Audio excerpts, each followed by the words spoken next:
Hey, how's it going, everybody? Moonman here, and today I'm going to be going over things that you need to know before building a project, or if you've built one in the past and it wasn't successful. Here's a few things that I've learned with my 4 years of experience in the crypto space.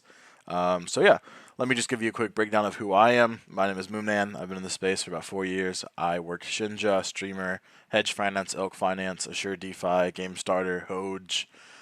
Basically, I've been around a lot of these big projects. I've had several roles as far as developing or marketing or consulting, social media.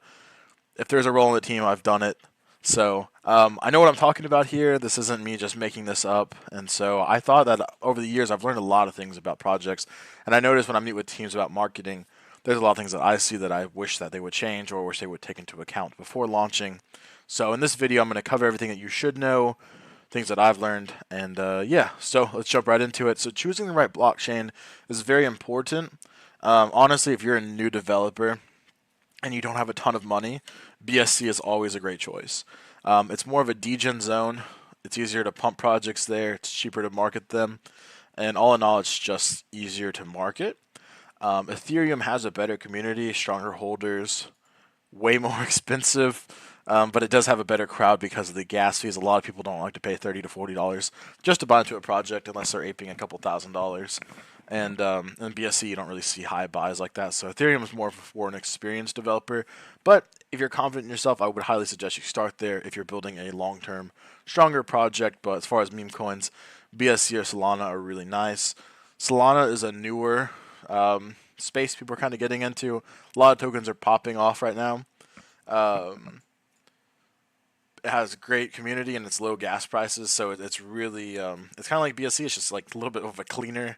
You know what I mean? It's a little bit of the nicer side of the DeFi space. So BSC or Solana are really good if you're trying to save money and you're still trying to get into developing and learning how the markets work.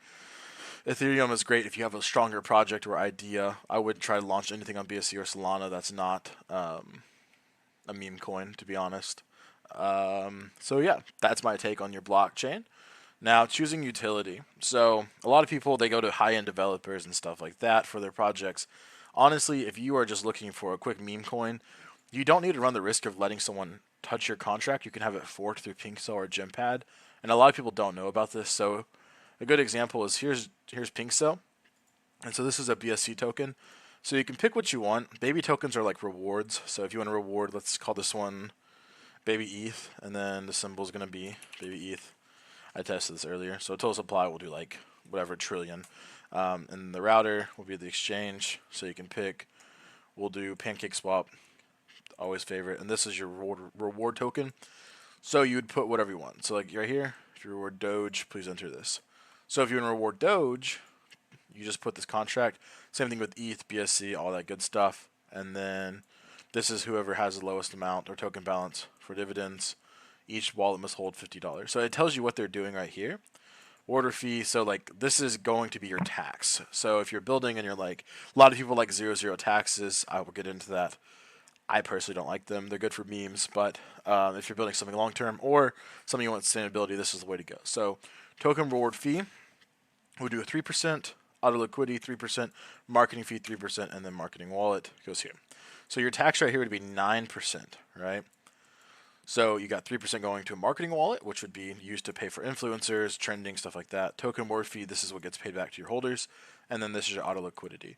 So I like auto liquidity being a little bit higher. So we could even do like a 4 because it makes your token stronger, more stable, has a better backing, and cells don't hurt the chart as bad. That's how you do this one. And then same thing here. You can pick a simple, standard reflection, dividend, ultimate token. I've never really played with ultimate token, but it has a lot more features. It has like the burn fees, the sell treasury, all that good stuff. But honestly, if you're just building a meme, you could probably go with it simple. Reflection tokens, I've always liked. They're not as popular in the space anymore for whatever reason. People just, they kind of got out of that trend. I personally love rewards. I love being able to hold a token and get rewarded in another token. I think it's a very strong utility, but that's up to you to decide. So once you pick your token, and again, you can write your own contracts. You can do it for free. This one right here, the one on Gympad, comes with it's 2.2 ETH, which I think is around 450 bucks to $500. and then it does come with an audit. So when you launch on their Launchpad, you'll have an audit already done, which is fantastic because people like to check those audits, and this comes with an audit. Same thing with this one. This one doesn't come with an audit on there, but what it does is you can tell everyone that your contract is forked on PinkCell, and it means that there's no bad functions. You know what I mean? And if you do get an audit, it'll show you. But honestly, this is a really good deal getting a free audit involved. So yeah, now that you have your utility, you need to decide what you want your tax to be. So a lot of people are really doing a 0-0 tax. Also, I know this video is not super visually pleasing. I just wanted to cover everything. It probably be about a 15-minute video, but if you're still here, I hope you're learning something. So yeah, okay. So tax. So you want to do a low tax or high tax? So I like around a 5-5, 5% sell, 5% buy tax. But honestly, that's about as high as you can get right now. Back in the day, people were doing 10 and 12% tax, and they were dividing it like this, with 3% reward, 4% liquidity, 3% marketing. But that's not really working like that anymore. People are saying that's farming or it's a scam or they're getting taxed too high. But honestly, the issue is if you have a 0-0 tax, which is when people say this, that means there's zero tax. You know what I mean? Or they might do like a 1-2 tax, right? Not a half tax. A 1-2 tax. That means there's next to no tax, right? So that means on $100,000 or $10,000 in buys, they get 1% of that or 3% of that in transactions. So that's not much. You know what I mean? What is that? $30? That's nothing to go towards marketing. You know what I mean? Like the team is getting zero reward for that. And so what they have to do is they have to sell tokens onto the community. So they're dumping tokens to come up with marketing funds, influencer fees, stuff like that. They're selling on the chart and it affects the chart. But if they just take a simple tax, let's say they're taking a 5-5, well, between all that, they're getting 10%. So now they're making $100 every 10,000. Still not a lot. And honestly, my math might be a little wrong there, but you get the idea. It's basically you're going to be getting less money for marketing if you have a low tax, but people like it for memes, and then they just sell tokens to come up with like their marketing budget. But in my opinion, what a lot of people are doing is they're starting at a 25% tax like this at launch for the first hour. So they have a 25% tax for the first launch. They call it a sniper bot, like farming tax, blah blah blah. There's always an excuse why they have it. What they're doing is they're taking a 25% tax at launch, and then they're dropping it to 0-0, right? 0-0 tax, and then they're leaving and they're calling it a community token, right? So they're saying they're basically farming you for an hour, and then it's a 0-0 community, and then they walk away, and they don't have to do anything. They've done what they said they were going to do, but what they need to do is keep a steady tax, and they can still do the 25, but they need to keep a 5-5 tax, call it a community, but then still push. But the problem is if they have to sell tokens, they're not using any of those funds for proper use. So that's kind of the issue. You'll see a lot of meme coins dying out within a day or two because they have zero tax, they have no sustainability. So again, that's really your call how you want to do it. If you want to have to sell tokens to come up with funds, or if you want to have a tax to come up with the funds. Again, I prefer tax, but I'm old school. I'm used to the older tax, the older creations of tokens where everything was allocated to different wallets and stuff like that. Kind of rare to see nowadays, but it's whatever. Okay, budget. So your budget, typically on Ethereum, you're going to want probably about 2.5 ETH, which will be about, what is that, about 4,500 bucks, roughly, maybe about 5 grand. Now you don't need that. You could get away with cheaper, of course, but 5K will put you pretty far up there. And then what you do with that is you could do a pre-sale, you could do a private sale to come up with more funds. But the problem is, if you do a private sale, you have to launch. So you can't do a private sale and then spend private sale money and then not launch because you don't have enough traction. So you can get in a really bad pickle if you decide to take private sale funds and then you can't execute what you're saying to do. So if you're not comfortable that you're going to be able to execute what you're trying to do, do not have a private sale, especially if you're doing a pre-sale. Don't have a private sale because it's really sketchy. If you don't fill your pre-sale, everyone's want refunds, and then if you spend all that money on marketing, you're screwed, you know? So that's my opinion for Ethereum. BSC, I would say probably about $2,500 you could get away with, and Solana, about $2,500 you can get away with. There's a lot of organic things you can do. I have them in another video that you can execute to come up with more of a community and stuff like that. But for now, this is what I would suggest. Let's see, fair launch or pre-sale. So this is really up to you. A lot of these bigger callers don't like to call pre-sales; they only call fair launches. We call them the mafia because they just pump and dump tokens and they leave, and basically they force devs to do fair launches. They're like, hey, give us tokens and blah blah blah, and then they dump, and it's a very toxic mindset we've kind of gotten into in this space. But it is what it is. I still like a good fair launch. I think they're fun to buy into, but they're going to get sniped pretty heavy. Pre-sales are nice, but then you have to come up with buy pressure, and it's just all in all, it's really just a to pick your poison. You know what I mean? Me personally, every time I've ever launched a project, I've done a private sell and a pre-sale, but I've always been confident in my abilities to execute things.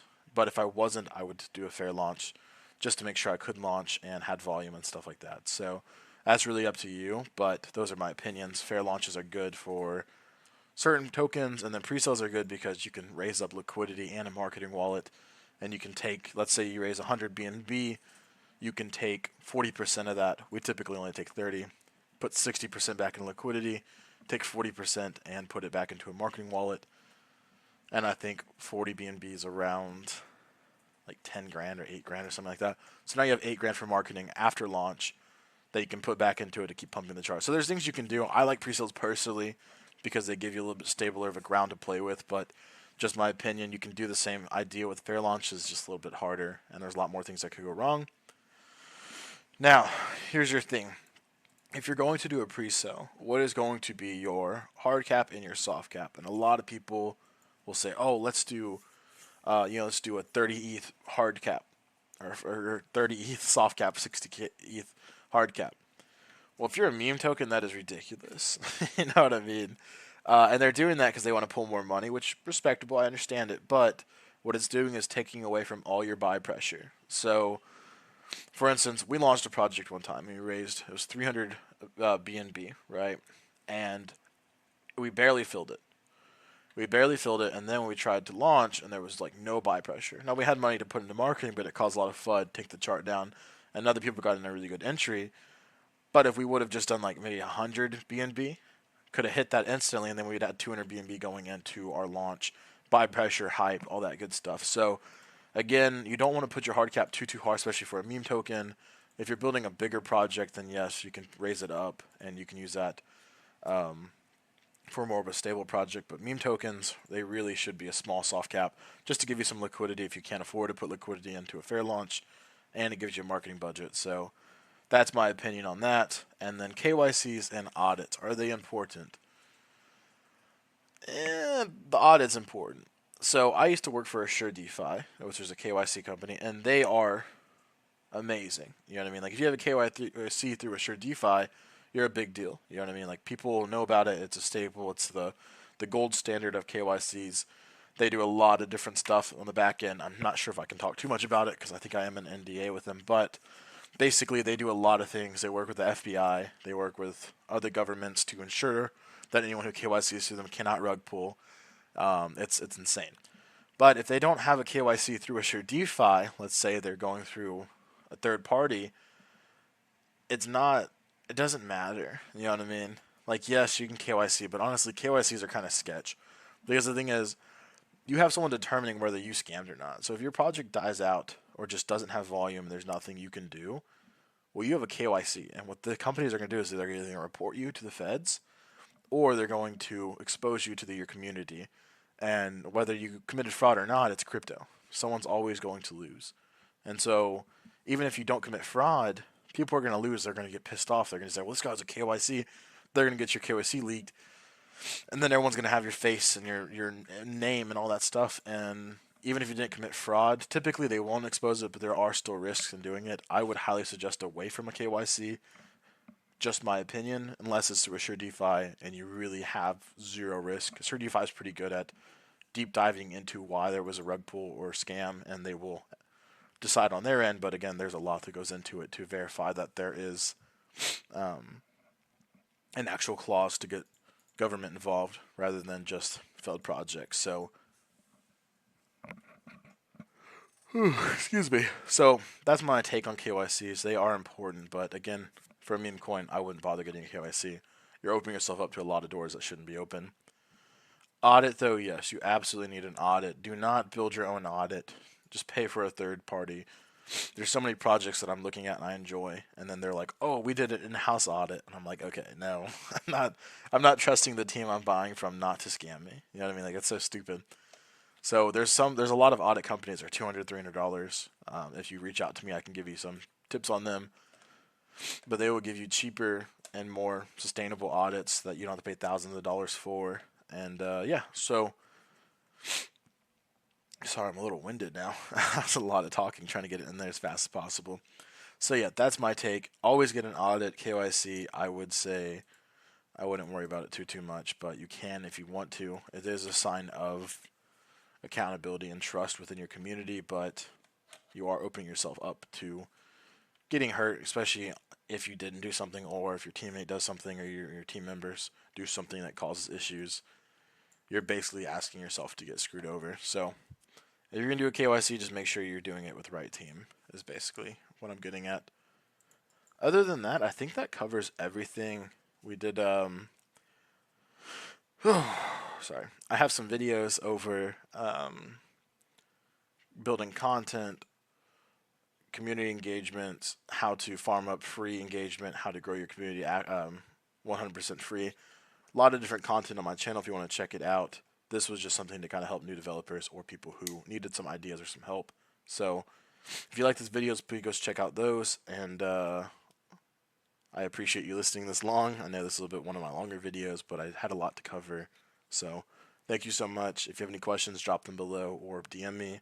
All of my social links are in my YouTube. Thank you guys.